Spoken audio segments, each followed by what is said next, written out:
We. Senthil, காவல் துணை கண்காணிப்பாளர், திருப்பத்தூர் உட்கோட்டம், திருப்பத்தூர் மாவட்டம்.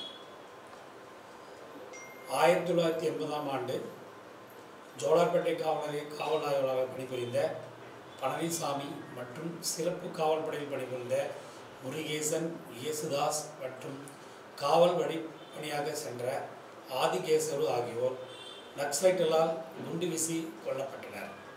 மேற்படி காவலர்களுடைய வீரத்தினை பாராட்டும் விழாவாக ஒவ்வொரு ஆண்டும் ஆகஸ்ட் மாதம் 6ஆம் தேதி திருப்பத்தூர் மாவட்டம் நகர காவல் நிலையத்தில் வீர வணக்க நாள் கொண்டாடப்படுகிறது.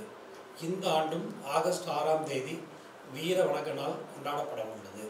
அன்றைய தினம் காவல் துறையில் பணிபுரியும் உயரதிகாரிகள், காவலர்கள், காவலர் குடும்பத்தார் அனைவரும் வீர வணக்க நாளில் கலந்து கொண்டு விழாவினை சிறப்பிக்குமாறு அன்புடன் கேட்டுக்கொள்கிறேன்.